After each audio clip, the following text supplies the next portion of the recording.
Ya, penanganan bencana gempa bumi di Cianjur masih terus dilakukan. Tidak hanya menyangkut evakuasi korban yang tertimbun, tapi juga distribusi bantuan logistik kepada para korban di posko-posko pengungsian. Kita lihat laporan khas redaksi. 146 desa di 16 kecamatan terkena dampak guncangan gempa dengan magnitudo 5,6 Senin siang 21 November lalu. Bukan hanya korban jiwa yang berjatuhan akibat tertimbun tanah longsor, sedikitnya 57.000 bangunan rumah rusak dan tak layak ditinggali kembali. Akibatnya, 73.000 orang pun terpaksa mengungsi demi keselamatan jiwa, mengingat gempa susulan masih terus terjadi hingga hari ini. Tinggal di hunian sementara seperti pengungsian tentu tidak senyaman dan semudah di tempat tinggal sendiri. Minimnya harta yang tersisa membuat para pengungsi amat membutuhkan uluran tangan dari pemerintah ataupun sukarelawan. Namun faktanya, bantuan pun tidak mudah didapat. Warga desa Jambu Dipa misalnya, mesti memasang semacam poster sindiran di pinggir jalan terlebih dahulu karena selama 3 hari tak kunjung memperoleh bantuan. Poster bertuliskan luar kokoh dalam roboh diharapkan bisa menggerakkan hati relawan agar tidak hanya melintasi desa mereka, tetapi juga memasok bantuan kepada mereka.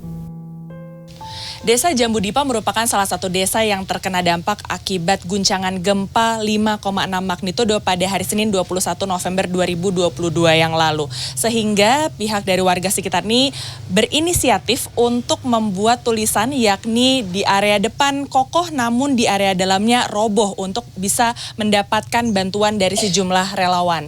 Di sini saya ingin melihat salah satu rumah dan ingin membuktikan apakah benar demikian. Nah, kalau kita coba masuk, kita bisa langsung melihat bahwa di area atap ataupun juga di bagian atas rumah ini sudah mulai ambrol. Ini juga akibat guncangan gempa kemarin. Kemudian di sini ada 2 kamar yang terkena dampak yang begitu signifikan. Di kamar pertama ini kita langsung bisa melihat bahwa tembok-temboknya banyak sekali yang retak. Kemudian juga ada sejumlah reruntuhan dari bangunan ini. Namun yang terlihat begitu parah ada di kamar kedua di samping kanan saya ini karena temboknya benar-benar hancur dan roboh total, bahkan ada sejumlah puing-puing, banyak sekali puing-puing bahkan yang jatuh menimpa kasur yang ada di kamar ini. Namun beruntungnya adalah meskipun di sini ada sebanyak 4 orang anggota keluarga, tidak ada satupun yang menjadi korban akibat luka-luka. Namun yang paling signifikan di sini adalah karena adanya guncangan gempa yang mengakibatkan rumah ini juga roboh, sebagian bahkan rusak parah begitu. Pihak dari anggota keluarga masih enggan untuk kembali ke rumah karena masih merasakan trauma karena hingga saat ini masih ada guncangan ataupun juga gempa-gempa susulan dari adanya gempa 5,6 magnitudo pada hari Senin kemarin. Pas besoknya ada bantuan pun mereka kan lihatnya titiknya Cugenang kan sama warung kondang yang emang atas di bawah yang hancur, bener-bener hancur. Ketika ada bantuan dari oknum dari pihak-pihak tertentu, mereka cuma lewat-lewat aja karena mungkin mereka pikir asumsi mereka karena kita baik-baik aja karena terlihat dari depan kita bangunan kita emang baik-baik aja, bagus, masih oke, masih kokoh, tapi emang dalamnya kita roboh. Makanya pemuda sama sekumpulan orang-orang di sini berinisiatif bikin banner yuk, bikin banner dikasih pilok. Menurut Hamas, bantuan yang sangat dinanti tetapi belum kunjung datang adalah tenda yang layak dan kokoh.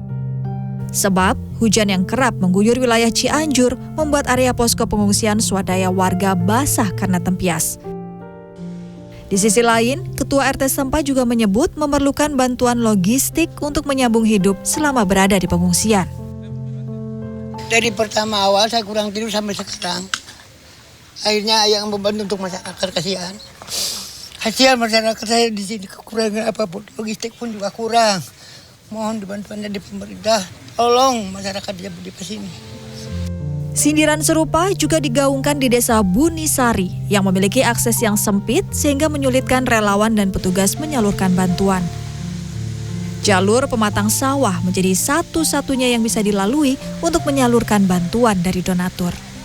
Tidak jauh dari desa Jambudipa, ada juga salah satu desa yang juga terkena dampak dari gempa berupa robohnya atau runtuh serta rusaknya bangunan berupa rumah, yakni di desa Bunisari. Bisa dilihat bahwa di belakang saya sana ada sejumlah bangunan yang rusak parah sehingga sudah tidak bisa lagi ditempati ataupun juga ditinggali warga-warga di sekitar area desa Bunisari ini. Sementara itu juga karena adanya kejadian ini, banyak sekali warga yang akhirnya memutuskan untuk mengungsi. Lebih dari 5.000 warga di desa Bunisari memutuskan untuk mengungsi dan juga memerlukan bantuan entah itu logistik, makanan, dan lain sebagainya, dan terutama juga tenda untuk mereka bisa bernaung sementara waktu karena adanya bencana gempa bumi beberapa waktu lalu. Namun yang di sini perlu disoroti adalah sulitnya pendistribusian logistik ataupun juga bantuan kepada warga yang terdampak.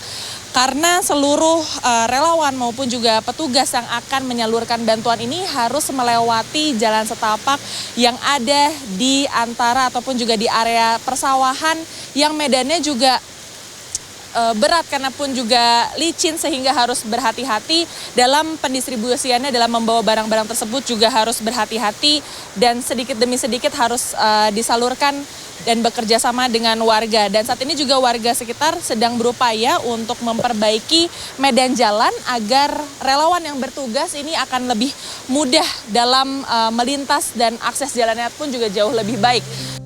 6 hari setelah gempa terjadi, tim SAR gabungan terus berupaya menembus medan yang sulit agar dapat mendistribusikan logistik ke desa-desa yang terisolasi. Sesuai dengan arahan Presiden, helikopter dikerahkan untuk mempercepat proses distribusi. Kita mengerahkan 1 unit heli untuk memapping daerah-daerah yang terpencil dan sulit dijangkau oleh kendaraan mobil.